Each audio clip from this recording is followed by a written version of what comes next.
A lot of people can identify with the sense of, I'm making this thing and I'm going to launch this thing. And you have this idea, it's going to be this. And we have to check in with ourselves along the way to make sure that we're still in integrity with ourselves. The thing is still the thing that we set out for it to be, or that we still feel on board with it and that we haven't gone off course. And I think that if we can do that for and with ourselves, then we can also be a bit gentler. This is your time. How can we earn twice as much in half the time with joy and ease while serving the highest good? That is our guiding question here at the Free Time Cafe, your home for heart-based business. I'm your host, Jenny Blake. Join me for conversations with authors, friends, and fellow business owners as we explore ways to free your mind, time, and team to do your best work. Now, on to today's show. Welcome back, Free Timers. Jenny here with somebody I am so delighted to have on the Free Time podcast. I had the great joy of not just reading Natalie Lue's book, The Joy of Saying No, a simple plan to stop people-pleasing, reclaim boundaries, and say yes to the life you want. I love that book so much. We had a wonderful Pivot podcast conversation, episode 335 on 5 types of people pleasers that, of course, I'll put in the show notes. But more than that, Natalie and I hit it off so much that the first time we connected for the Pivot podcast, we just talked right through the whole interview hour. So at the end, we scheduled another time to actually record. And then we had so much fun on that one. We scheduled a time to go behind the scenes of her book launch, and specifically the emotional roller coaster of launching anything at all, but especially a big project like a book. So I'm just so overjoyed to get to go behind the scenes. Be sure to check out Natalie. She has, even though the podcast isn't active any longer, the baggage reclaim sessions are incredible. And she has a new Substack called On Knowing Yourself. Natalie, welcome to Free Time. Thank you for having me, Jenny. What a wonderful welcome. I appreciate you sticking with me through my, as I told you, awkwardly unscripted. But that's because one of the great gifts of this podcast is having to have conversations with authors where I love their work, like yours. I love your book so much. I highlighted every section of it. But then to develop an actual friendship and get to speak really honestly of what does this all feel like? And that was part of what had you and I nonstop conversation is what is a book launch all about and the vulnerability of launching. And you're right in the thick of it. You're in the first 6 months of your launch. So start wherever you want, but what do you think it is that people don't see or know that an author might be experiencing in these first 6 months? I think what has been fascinating is when I connect with people, say, for instance, friends, family, or people, for instance, who follow me on social media, their perception of how things are or what's going on or what you've done can be very different to the reality. And so I'm like, oh, it looks amazing. It looks like you're here, there, and everywhere. It looks like the book's doing like really, really well. And actually, I think for a lot of authors, there's a lot of turmoil going on. Your family, friends, people who aren't, I guess, in the industry as such or knowledgeable about the sort of the intricacies of publishing, just see that you have a book out. And to them, that's amazing. And of course it is. But of course, as the author, you know all about what's led up to that, what it takes to actually get the book out, what has and hasn't happened, and your ambitions for it. And that can be pretty tumultuous. It can be very, very anxiety inducing. And the funny thing is, and I know that you relate to this as well, is that a lot of authors don't really talk about what publishing is really like, what it involves. They talk maybe about the writing process, like do this, do that, or don't do this. But they don't really talk about some of the struggles that they experience behind the scenes with the publisher, possibly with their agent, or even what they go through themselves and how hard it is to launch. And what that does is it sort of perpetuates this cycle out there where a lot of us are coming into this thinking, oh, this is going to happen, this is going to happen, or thinking, oh, what I'm experiencing is weird, when actually a lot of us are experiencing exactly the same things or variations of it. Let's dig into some of that. I mean, there's so much to say a couple I want to double click on and highlight is the gap of your ambition versus what's actually happening in the early days and months of a launch.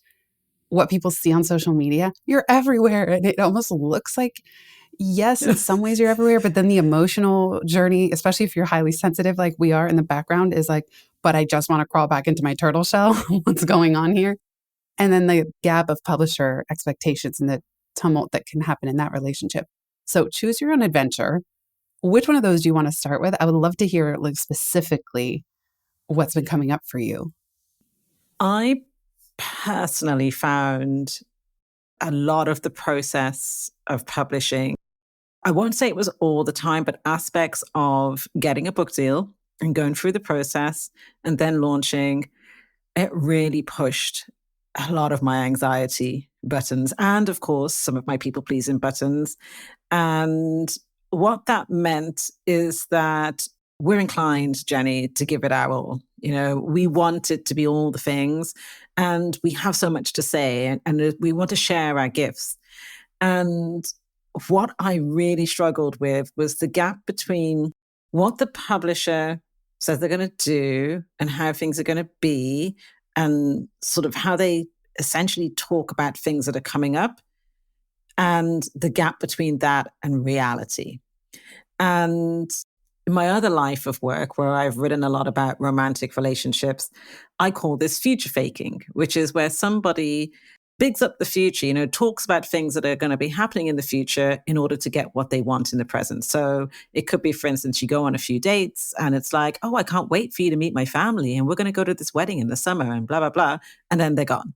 And this happens in publishing a lot. And so a lot of the things that I thought were going to happen, for instance, there was a lot of, from before I'd even agreed a deal, can you come to America? We need you out here in America. We need you for at least a week at the launch. We want you to do all these various TV shows. Can you come to America? Yeah. Every time we speak, can you come to America? Can you come to America? Can you come to America?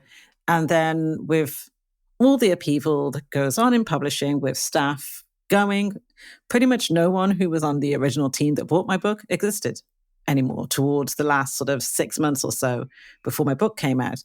And so then I have a new team and I'm like, oh, so what's happening with America? Cue tumbleweeds. And honestly, I felt like such a fool. And I know that so many people can relate to this, whether it's about a book or something else, where you've actually bought into what you've been told is going to happen. And then it was like, oh, yeah, maybe, well, actually, no. And the reality of my launch, in terms of the type of press that I was told that I'd be doing, was so radically different from the reality of that.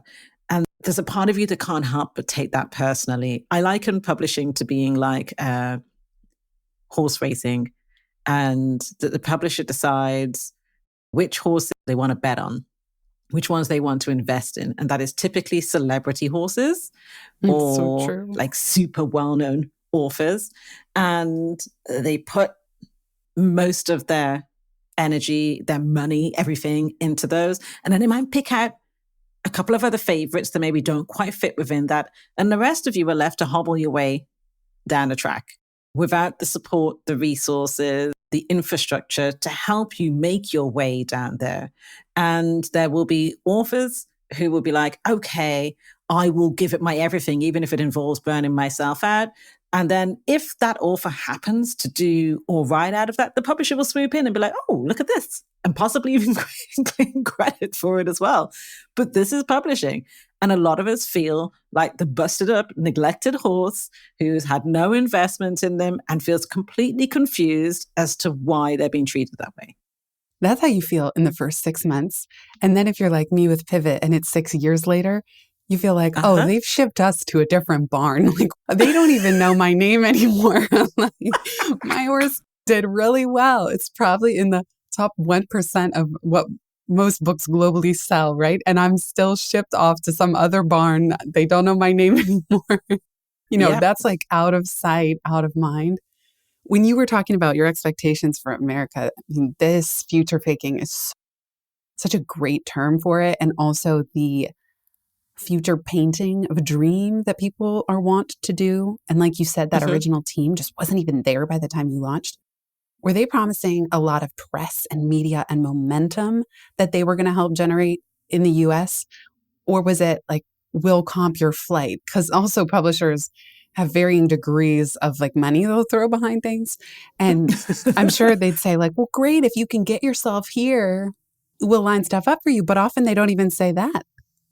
Yeah, they were like, "Oh, we want you to do like Good Morning America, this show, that show." Like they were super enthusiastic, and it kept coming up. And it's like, we'll have you out here for like a week. I was like, "This is amazing," and then nothing.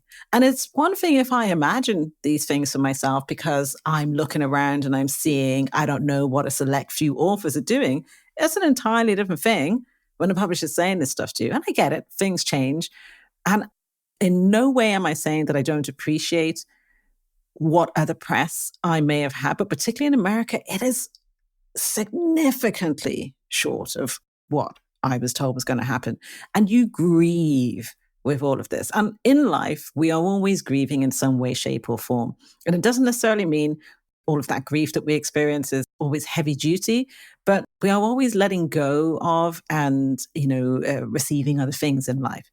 And what I found is that I've been through a grieving process over these last few months. In all honesty, my book came out on January 10th in the US, and I was so exhausted from all of the pre order stuff, which honestly fell a lot on me, the majority of that. And it felt very intense because instead of the 6 months that I was told that I would have, marketing, not even just told that I would have, told was necessary for me to adequately market my book and get it out there. I had about 2.5 months beforehand. And so everything felt a bit last minute and rushed. And well, I remember listening to you talk about how books were going out like more than 6 months beforehand to other authors and to publications.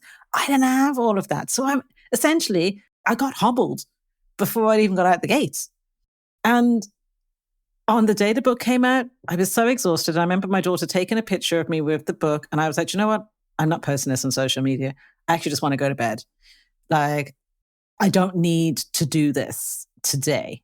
And so I went to bed early. I think I went to bed at like 7:30, 8 o'clock. And the following day I did the same thing. And a day after that. And it took a few days before I started to feel like normal. Like, well, I say normal, just like not exhausted anymore. And so by the time it came out in the UK, just over a week later, I felt like I could have a bit more genuine enthusiasm for it. But it has been a back and forth roller coaster of grief. I think particularly you're constantly seeing books coming out. You're constantly seeing authors talk about what they're doing. And you're going, wow, this is so different from my reality. But then there's somebody looking at me going, oh my gosh, my reality is so different from hers. So it's the vicious cycle of publishing. I'm so glad you mentioned grief because, for starters, I think the reason so many of us don't talk about this at length publicly is we don't want to seem ungrateful. At least I can Hmm. speak for myself. I don't want to seem ungrateful. Like, if I talk about the challenges, I'm focusing more on that than what is happening, what is selling, or what publicity is being generated. For me, too, it was right in the peak supply chain disasters of 2021 when we sent my book Free Time to print. And so I did everything. I pushed myself to get the manuscript final 6 months in advance. I mean, way early. And I met every single deadline. And the team miraculously met me on every single deadline. And then, to no fault of our own, the book printing was 4 months late. So just like you, I also missed that precious window where you send the books to the really big podcasters who schedule 6 months out. And if you miss Hmm. that, like, those opportunities don't always come back because then they see, oh, you've already been on 30 shows. I'm not interested anymore. Yeah. Like, unless it's a good friend, there really is a window to try to reach them and get on those big shows and even give them an exclusive, for example. And the fact of this grief, it's like, I invest so much in a project like this. I remember grieving when my little hermit mode cocoon ended. That once the manuscript was final, I was so relieved. But then there was this grief process of, oh no, but I had so much fun. I had so much fun, like saying no to everything and focusing on this really deep, meaningful project. And I remember feeling really let down in the following days and weeks. Now what? And even after launching, now what? I go back to my email inbox. Like that's the most important thing that I have to do on a given day. Of course, it isn't. There's also podcasting, the BFF community. There are things that give me tremendous joy. But this big thing was gone that I was so dedicated to. And then that's mixed with the grief of the results and seeing, oh my gosh, I actually did hold this delusional hope or hopium, as the kids are calling it, about it going viral and it getting to the top of some Amazon chart that then perpetuates the tipping point that then, oh my gosh, it just can't stop flying off the shelves. And it's almost like, I don't know about you, but I did let myself dream that dream that it was going to Yep, sell like hotcakes, and some me too. magical moment would happen. And yes, I would be working hard and it would get picked by someone or something out there that would magnify the results. And when the reality starts not matching up and the sliding doors pictures are side by side of like that vision, no matter how delusional versus like what is actually happening, there's still so much good to what's actually happening. It's just that also that gap is hard not to focus on. Yeah. I mean, I had the same hopes as you. And the funny thing is that when I think back to what I was saying this time last year, I remember that I would say about taking a medium to long term approach, that some of the biggest books and best selling books around that are selling like gangbusters can't seem to stop selling. Some of them took a good year or two before they made any wave whatsoever, like Atomic Habit. I think Malcolm Gladwell's book, one of his ones, was one that took a year or two. Catherine May's Wintering. It's okay for the book to be a slow burn. I remind myself of this. It is true. And keep in mind that this is my first traditionally published book, but I've self published 4 previous books that in total have sold like over 150,000 copies. And that did not come from me every day, like hustling, being like, oh my God, buy my book, buy my book. It didn't come from me panicking. In a weird way, I made those things, I talked about them somewhat, and then I left them to go out in the wild. Whereas there's something about the traditional publishing process, I think in particular, that gets you into this, like, you want it to almost have like some sort of instant acclaim. And you know that that is more likely for certain types of authors who put a hell of a lot of money into the pre-order bit to get it onto the bestseller list, in that first week and stuff like that, or they have this super massive audience. And yet neither one of us wrote our books because we wanted to write it and then for it to disappear into obscurity. Like, I absolutely love Pivot. I love Free Time. They are life-changing works. And you didn't write those because you want them to disappear. And they're also books that don't become irrelevant. Like, they don't like date. And so you put your heart and soul into something. You know that you have this huge thing to say, that you have this message, that you know that you can help people. And you go into this process seeing it as like a collaboration and you're going to do all these things. And the reality is, of course, there is a collaboration. And don't get me wrong, I recognize that the people who ended up having to take on my book, that they were literally in the middle of firefighting when they kind of came on and took on my book. I'm appreciative of whatever has been able to be done. It is absolutely better than nothing. But at the same time, we were allowed to be grateful and to also recognize what sucks about the process. Kept saying to myself, oh, well, you have got this press and at least it's this. It really didn't help my grief anymore. I actually just had to sit with it and be like, okay, yeah, this is a bit sucky. Okay, it's not all gone. The book can do all sorts of things, but how things are and what I thought things were going to be is so not there. And I need to grieve that. I need to let myself feel all of that so I can eventually find my way to feeling good about what I'm doing here and be present to that. Said by a true pro on like, this is so much of what your book is about, really tuning in. And like, you can't just bypass these feelings and emotions and hope they're going to go away or suppress them, or our inner people pleaser. Well, like, I better be the grateful author. And like, I genuinely do believe that. don't think people necessarily want to hear an author harping on about how hard it is. However, this is free time. This is where we go behind the business and behind the book. And this is the conversation I wish I could hear when I'm having a really low moment. That's what this is in service of, is connecting to anyone else who's riding this incredibly emotional roller coaster. We'll be right back just after this. Before we continue this conversation, I'd like to give a very special shout out to the sponsor of today's episode, Inbox Done, a company that replies to your email and manages your calendar so you can get back to what matters most. When you enroll as a client, Inbox Done assigns not one, but 2 dedicated human assistants to clone you. Now, this isn't AI we're talking about. These are 2 highly trained, highly vetted email management specialists who will custom build and operate a system to filter, reply to, and follow up on your emails with a goal of helping you reach Inbox Zero every day. Inbox Done hires native English speakers, primarily based in North America, and pay a fair wage. Now, having 2 assistants is important for redundancy because that means if one is out sick or they happen to leave, you're not up a creek having to start over from scratch. Part of managing email also includes tangential activities like social media replies, following up with leads so that you don't miss out on opportunities, and even other EA-related tasks that tend to come through email. Just consider, how many hours did you already spend on email today? How many hours have you already spent on email this week? What would happen if it was someone else's job to reply to those emails for you? How would you use that newfound free time? If you're a longtime listener, you know that email is one of my greatest sources of micro stress and micro guilt. Delegating email is often one of the most challenging parts of the business to outsource because it is so complex and varied, and because having a warm personal touch is important to us heart-based business owners. Thankfully, the Inbox Done team is here to help. They're offering a strategy session for free timers with one of their specialists to see if delegating email to their team could work for you. Visit inboxdone.com/freetime to book your discovery call today. That's inboxdone.com/freetime.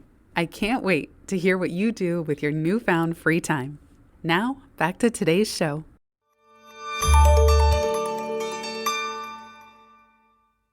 What you said about pre-orders, I mean, I've heard people spending up to $250,000 on pre-order marketing and list acquiring, because there are companies you can pay to almost ensure you can get on the list. And to their credit, it's like if somebody has those resources in the business arena, at least business authors, it also means, hey, kudos to you. Like, you've built a smashingly successful business where you can allocate $250,000 over to your book launch. Like, that's amazing. And then my self-talk as I compare and despair looking at someone else's paper is, well, why didn't I build my business like that? Or what about my business? Like, I made choices. Oh, I prioritized free time, maybe too much over money, or like feeling just kind of sad that I didn't have those resources. I feel it now about this podcast. Like, I've had multiple people tell me, well, the only way to grow a show really in any sort of accelerated way is you got to throw money at it. I'm like, if I had the money to throw, I would. You know? Yeah. Like, I'm supporting 3 people and there's been all these unexpected bills recently and I can barely keep up with the household, let alone what I feel is like icing on the cake money, which is ad spending. There's just so many other things in my life and business. And that's on me. I'm not going to say I'm a victim. Like, whatever choices I've made have gotten me to this point, and now I need to get myself out of this point. It still doesn't change the grieving process of just almost seeing an express train rush by when you're like, oh gosh, am I doing the right things for me and for my beloved book or beloved project and beloved business in this moment? It's so hard not to look and have like nostalgia as that zip car, the super express zips by so fast you can barely see it. I felt that really deeply when you said that, because I think it's important for us to recognize that we can give ourselves a hard time because we are not putting up to $250,000 into a pre-order campaign that is often kind of driven by this whole thing of get on the New York Times bestseller list for like a week, type of thing. Because you can literally say New York Times bestseller, which has cachet, which means that you're able to command, for instance, a certain fee or put yourself around certain people. There's a whole business thing to it. And I think that I remember a good friend of mine who's in the entertainment industry was like, well, why don't you do it? Like, why don't you just like buy the load of books, because, people do bulk orders and all this type of thing. And I said, and then what? I then said I'm on the list, but I've now God knows how many books sitting in my studio or my garage, like waiting to be sold. Like, we're all making choices. We don't need to throw shade on other people's choices, but we also don't need to throw shade on our own. And in the process of that, like you say, there is that grief. I think back and I go, well, why didn't you do this? Or, well, even though you had no idea what was going on at the publisher, you could have organized all of these things yourself in that time. And it's this magical thinking where you're sort of bending reality and the past to suit sort of what you now know about what's transpired. And I think the reality is that we're doing our best. There are things that we would undoubtedly do differently, but also at the same time, there's a reason why we've done things in the way that we have, and we're now trying to learn from that. And also because all is not lost with the books. Like, our books will find their way into the hands of the people that they're supposed to find their way into. Interestingly, one of the things you brought up was the podcast. And podcasting has changed a lot in, I don't know, I think would be almost 8 years from when I first started podcasting. The sheer number of people I know who've entered their podcasts over the last sort of 3 to 4 months is actually scary. Podcasting has changed a lot. And I'm not saying that that is all negative, but there's a hell of a lot more podcasts now. And a lot of them come from massive, massive media players. And trying to kind of keep up with that and putting the money behind that to climb up the charts against that, that might not necessarily be in our interest. It might be, what does Seth Godin call it? The minimum viable audience or something like that. That is often our sweet spot. And it's probably better and for us in terms of our values and our well-being that we operate in that place. I always come back to Tosha Silver in Outrageous Openness. I think I'm going to do a book club on this soon because I just can't resist. She says, install the divine as the true owner. Become detached. Let go of any grasping for outcome. Detachment creates room for creation. She says, if it's hard to detach, pray to be able to let go and receive the highest outcome. Know that one way or another, no matter how things currently look, God is your source and you are safe. And she also, like, specifically when it came to her book, she just said, like, may this book finds whoever it's meant to find, and fully trusted in that. And then lo and behold, her little self-published indie book, Outrageous Openness, becomes a viral sensation. I think it has 3,500 ratings. I one-click ordered it. It changed my life. Then she got a publisher and has written 2 more since. But that's such a cool story too. Wow. But she's amazing. Yeah. In March 2012, she could barely give the books away. The bookstore she approached would not even accept them, wouldn't take them, couldn't give them away. Mm-hmm. And then look what happens. Yep. I mean, I found out about Tosha through you, and her work is amazing. And actually, I loved her story of that. And also, actually, I came across an article that I had clipped from a newspaper several years back. It must have been about the self-help industry, and it had a whole load of big splash of all these self-help books that were out at the time. I think it's about 10 years ago. And in the article, it mentions that Louise Hay, sort of the author of many books, the late founder of Hay House Publishing, that she self-published her first book, You Can Heal Your Life. And she didn't start writing, I think, or start publishing until she was like in her late 40s, I think. And I think there's this tension that we are, and many others are grappling with, where we have ambitions. There's something in us knows that we're supposed to be experience something greater. It's not because we think we're better than everybody else, but we're aware that we are here with a sense of mission and vision, something to say, something to share. We know that what we're doing, it can really help somebody to help themselves to change their lives.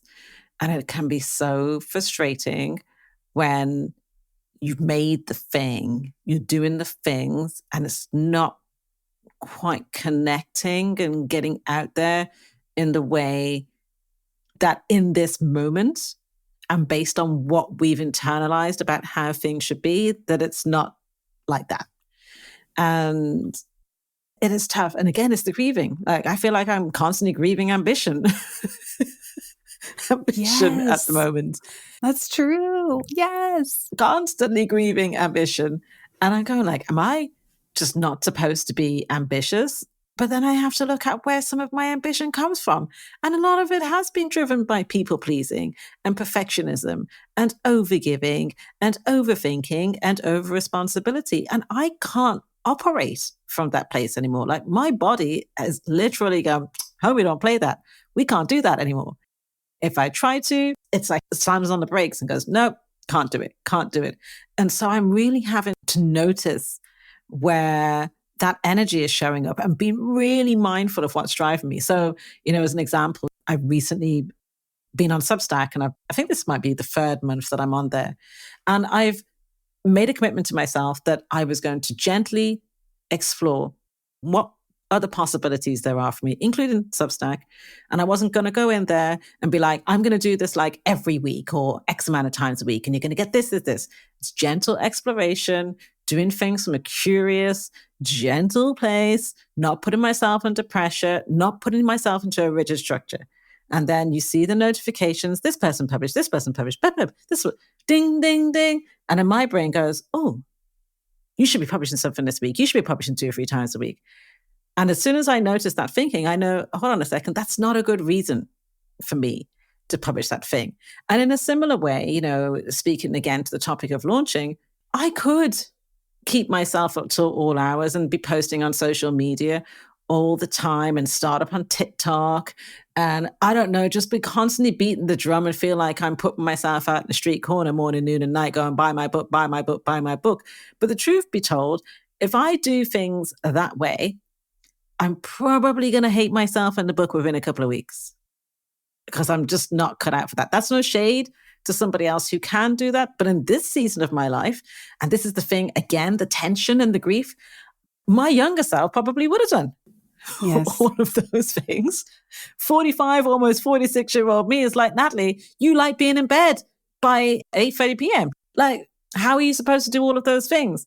But also, in some ways, some of the things I've done over the last few months are counterintuitive to launching, in the sense that I have not had it in me to just be on social media all the time and constantly be I've done lots of interviews, don't get me wrong, I've done lots of things, but I really just found it near impossible to actually be on social media very much over the last few months, which is obviously not necessarily what someone might expect of an author. Well, you hereby have permission not to do anything you don't want on social media.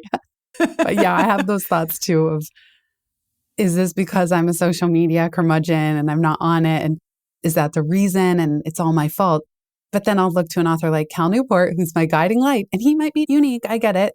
And in his work, see, this is where I get kind of messed up in my head, because I'm like, I know that my work does change lives. And I'm so elated when I get messages to that effect. And I feel like there's just so much I want to respond to, because it's just that I have this sense, and I always had since I was young, of reach and impact in my role as a messenger. And I do see myself as a messenger. Like, I really do my best to say to the divine, like, you just use me how you will, like that's what I'm here for. That is genuinely what I am here for, is one-to-many communication, to be a messenger. This is the must-have oxygen in my life. And so I do take it seriously, even though, of course, we're trying to hold the paradoxes that you've been describing. Then there's part of me that I go, oh, well, is it because of this? And so then you're trying to troubleshoot. Is it because I'm not on social media? Is it because I don't have the energy? And you put words to it in a way I have never quite done. I always call it my solo single self because I remember the way that I could work and how focused I was, and even how lean my business could run when it was just me. And it's not that I would choose that. I'm so grateful for the abundance of having a husband and a dog whom I love. And it just means that I'm just not working the way my solo single self used to work. And I'm not saying that that's a better way to work. It is just such a contrast of the capacity that I currently have compared to what I used to have. So there's that grief that you've been talking about. My younger self would have gone at this like gangbusters, and it would have been driven a lot by anxious energy, but also because I'm an efforter. I talk about this in The Joy of Saying No, where my people pleasing, it comes in the form of effort, but it's also my way of trying to control outcomes. And when we are very about effort, there is a part of us that thinks, well, hold on, the more effort you put into stuff, is the more likely it is that your desired outcome is going to happen, except for that we have both learned that that is not actually true. And that we can go at things really hard and put a lot of effort into stuff, and it still might not turn out the way that we wanted. And sometimes we can also overdo it. And so it's this juggle. And like you say, I wouldn't change. I've got, two teenage daughters, crazy cockapoo, husband. I like my life. But I'm not in my 20s. I'm not even in my 30s anymore. I'm mid 40s. I'm perimenopausal on HRT. Of course, I don't have the same energy that I had even 2 years ago, never mind 10 or more. Yeah, seriously. It's like you also have the 20-something, I don't know, like energy, hormones, adrenaline. Like there's a lot of Mm-hmm. gifts of biology, I think, that are still happening at that time. And then when you have so many beings in your care, like my sleep is not the same as when I'm sleeping alone. I am a light sleeper. So something as fundamental as that, it's like Yeah. even my sleep kind of hinges on, no matter with eye masks and earplugs or whatever, it's like, who needs to go to the bathroom when? I'm waking up every time, whether it's Michael or Ryder, or like Ryder goes up and down these stairs. I hear his cute little toes clicking, clacking on the floor. And so it's just any given morning is more of a lottery. It's like, how are you feeling? What's your energy today? What can you do today? And then, of course, Yeah. wanting to spend the quality time. We'll be right back just after this.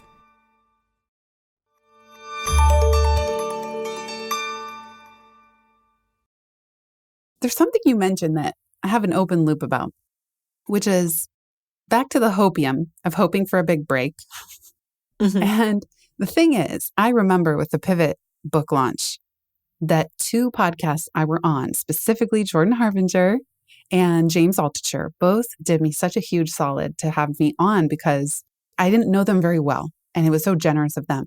Those 2 podcasts alone, I think, sold more books than anything else I did during that launch, than any other activity, and then all the rest of the podcasts combined.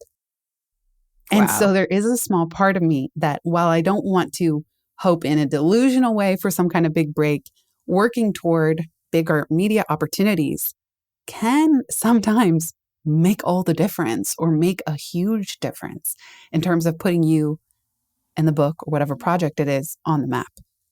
And so I guess I just want to highlight that paradox too. It's like, don't push the river.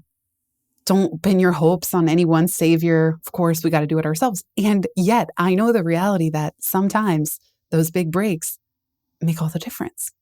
I went on a show called Lorraine. It's a breakfast show here.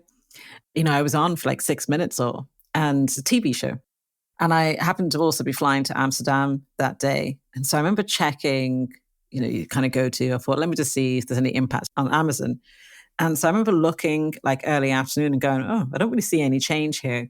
Then I got caught up in my day. I go back and look like several hours later, and the book is like number 75 in all books on amazon.co.uk. And just the shock of it. It's like the power of going, for instance, on something like that, like you say, going on that podcast. And of course, you can't bank on one particular thing necessarily, but I totally agree that there is a thing that when you do get it, it can actually have a tremendous knock-on effect. Also, all the other things can also add up to something, but it is very handy to have those big boosts because it can really just change the trajectory of things. Handy. That's a good way to put it. You're like, listen, I'm not saying I need it, but it'll come in real handy if one of these things is going to happen. Michael and I had a really funny moment. Last night, we were just heads are on the pillow, getting ready to go to sleep. And we had had a really tough day. I don't think I said this while we were recording, but we took Ryder to the doggy ER and we were just emotionally wrecked. And it's been a hard time, and it's been a hard time in the business financially and so on. So he said, do you want me to say a prayer? Because he grew up going to mass every day as part of his education. So he's more traditionally religious than me. And I said, sure. I was kind of grumpy. I'm like, sure, why not? So he says a really beautiful prayer.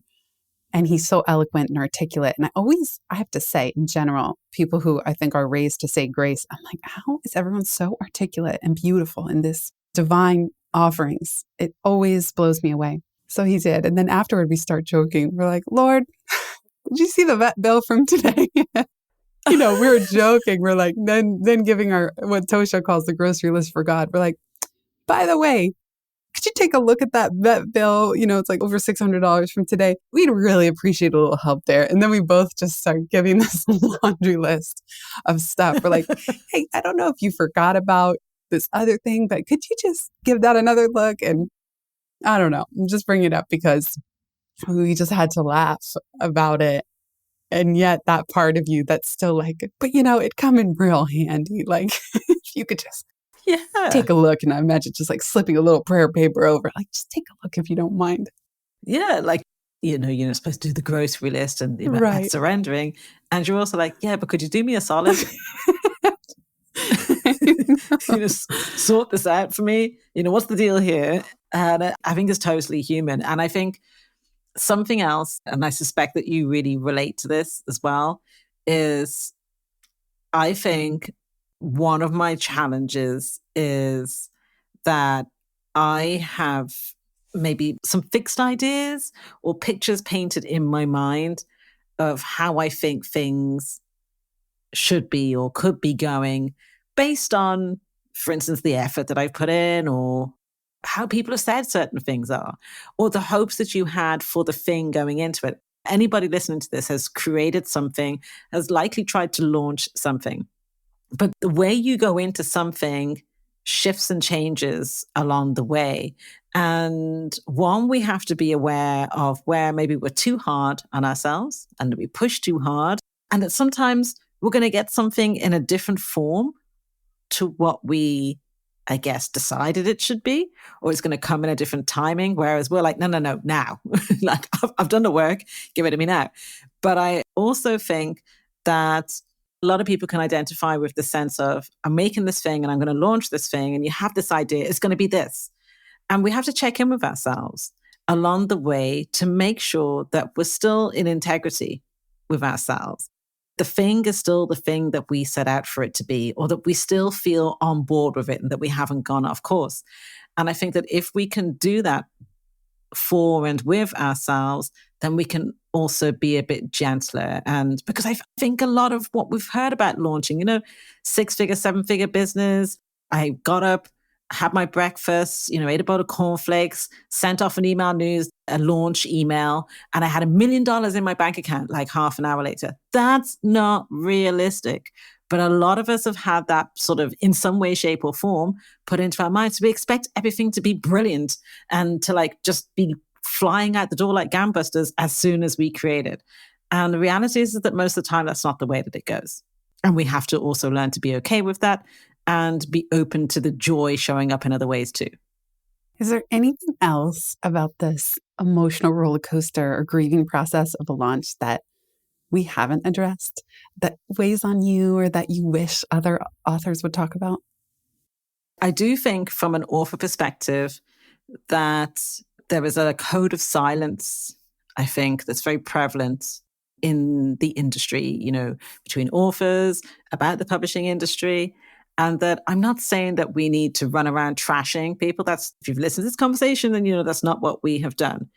But I think that if we could be a bit more honest about our experiences instead of trying to always present like glossy highlights, then I think a lot of people would maybe come into writing a book with more realistic expectations and would also be more aware of the things that they need to do to take care of themselves. Also, I don't think enough is said just about how much falls on the author. We're not in the 80s or the 90s, or basically before that, where when you wrote a book, the marketing was done by the publisher. How great a time was it for authors back then? Like, the publisher, it was their job to do it. Actually, the publisher puts most of that, unless you're a celebrity, or somebody like super duper duper way up there already from like years ago, most of the time it falls to you as an author. So no matter what they say to you, most of it's going to fall on you. And that means that you need to take care of and prepare yourself emotionally, mentally, physically, spiritually, financially for that. Because there is a temptation with this. You make the work and then it's almost like, I've made the thing. I'm so tired now, but also like somebody else step in and market it. No, they're probably going to put it mostly on you. 100%. And you might even find, like I did with Pivot, at that time, I had an email list of, I think, 15 or 20,000 people, wonderful people. And I did my pre-order campaign and I'm like really throwing the kitchen sink at it, all my courses, all my products, all my toolkits, everything I could. And then the publisher gives me the report of pre-order sales. And they were like, oh yeah, you have 200 pre-orders. And I thought, out of 20,000, like, what are you all doing here? And so sometimes as the author, you'll do all the things. You'll even accept. I always joke to people, you kind of have to treat the publisher like your employees. Like you just need to tell them what to do and then ask for budget. That's the one thing a traditional publisher, you can often get them to just say yes to send a certain number of galleys out. Although even in the pandemic, they stopped doing that. I don't know if they're doing it again. Long story short, sometimes as the author, you do it all. You do the 95.5 of the effort. And then your audience is just like, oh, well, meh, oh, I don't buy books. Or like, I don't read books. I found that very perplexing too. I think that would be my one unsaid thing was it's not even like if you build a big platform or big-ish or bigger, what's the measurement anyway on all that? You're not even guaranteed that that does anything. Like it's not always a one-to-one correlation between your platform numbers versus who actually gets out their credit card and buys the book or goes into a bookstore and buys the book. So there's a gap there too. Funny enough, that actually falls into, my unsaid thing as well. I had a pretty much identical experience of that. And it actually felt quite soul destroying and very, very confusing because you feel like you talk about this thing all the flipping time, but also you have these people like they're there and they're on your list and you're like, well, hold on a sec. What on earth happened here? And I remember grappling with feelings of shame, disappointment, resentment. Like that was quite a shocker. Oh, this is interesting. Like, I've been giving my free newsletter every week for 10 years. Yeah. It's hard. I don't want to admit to that resentment feeling that comes up, but it comes up. It totally did. But you know what that did for me? It made me reevaluate how I was showing up in the world in the sense that I realized, oh, hold on a second. If resentment's in the room, that's telling me that even though it wasn't intentional, there's somewhere along the way I've overgiven and there's a part of me. And I think a lot of people listening will identify with this because it's what we're taught to do. Make free content, give things away. And when you want people to buy something from you, when you want people to do something, they will do it. That is not true, or it's not always true, or not true to the degree that we would expect, given, for instance, 20,000 people on our list. And it can feel soul destroying when the publisher turns around, oh, well, you've only done X amount of pre-orders. And the funny thing is pre-orders are for the benefit of the publisher. And because the publisher values that, and I get it, then it becomes the pressure on the author. And so then the author feels pressure to give all the things, but most people want a book that's going to turn up the following day or be straight in their Kindle or their audio listener or their audio reader or whatever you call it straight away. They don't want to wait months on end for a book. And so you have to incentivize people, but not everybody is going to take action. And it can be deeply frustrating, especially when you put in a lot of effort. Well, I loved watching what you did because you said when resentment enters the room, it's a sign you've been people-pleasing, as your book so beautifully addresses. And so you stopped your podcast. You had been doing it for 8 years. You have hundreds of episodes. You closed your old newsletter as we knew it, and you started a Substack. And kudos to you because you realized, wait a second, I've been giving so much for free, not expecting anything, but just like, I need this to work for me too now. And I loved seeing that part of this process with the book and everything was this insight, this aha moment that you had around a business pivot that you wanted to make. And I just think that that's so powerful. And I want to say, for any of you listening who have bought free time or the joy of saying no, how much it means. Because for all these complaints, today, or the tough parts about it, it's that much more special when you buy the book, when you send the author a note. I have friends, bless their heart, who, if they hear someone they like as a guest on another podcast, they buy the book, whether or not they want to read it, as a thank you for that guest giving great info on the podcast they subscribe to. That level of gratitude, of letting the flow go, of saying, and I had someone once, I was on Jonathan Field's podcast, which is where they're who connected us, or like that's how we got connected. Steve Morris, shout out, he was on Pivot as well and Free Time, sent me a handwritten thank you note. I was just a guest on Jonathan's show. He sent me a handwritten thank you note, and we've been in touch ever since. And so, like, those are the moments and those priceless connections. And those are the ones that I do think fuel us. And it is such a beautiful way that any of us can thank somebody for saying, hey, you were a guest on a show I subscribed to. It changed my day, my week, my month. Let me buy your book as a token of my gratitude. It doesn't matter if you read books or not, or you want to regift it. It doesn't matter. It is just such a graceful, wonderful thing to do because of how much goes into it. Amen. Like, that is so beautifully said. Yeah, amen. We get to close on you with our famous last question. With all this conversation we've been exploring, if you could give fellow business owners and or authors permission to do something differently or drop something altogether, what would it be? I would say stop trying to do things at like whatever your idea of 100% is. Like, not everything requires that level of energy, bandwidth out of you. How about trying to do something at 70% and seeing what happens there, playing around with that level? Because I think if you give yourself permission to do that, you have a lot more energy, bandwidth left for yourself and for your business. Otherwise, you just exhaust yourself. So good. Shout out to Kathy Onetto. Sustainable Ambition came out right at the time of this recording, and we were talking about her great stuff around that too before we hit record. So I love that permission slip. Do something at 70% and gather a group of trusted friends, fellow business owners, authors, create event sesh. It doesn't have to be public, this one, but get it out. Let yourself feel the feelings. I think this is just, like you said, Natalie, it's so important not to do that spiritual bypassing of like just pretending it's all good, even though we know generally, like, yes, we're grateful for all of it. And let's also just let people in, or let your friends in on what you find most challenging. Make sure you have a container to do that. So beautiful. If you've listened this far, you get a gold star. Thank you. Word of mouth is the most joyful way we can grow this show, and it helps us land interviews with the luminaries and insightful guests that you would most love to hear from. Please send this episode to a friend who might find it helpful. And for show notes and related links from this episode, visit itsfreetime.com. While you're there, make sure you're subscribed to the Time Well Spent newsletter. You'll get instant access to my tech toolkit, a continually updated list of all the software I use, along with the total monthly spend to run my business, where no one works full-time, even me. Visit itsfreetime.com/join. Remember, you are running the show. It's time for radical reimagining, and everything is up for grabs. Let it be easy, let it be fun, and build with love.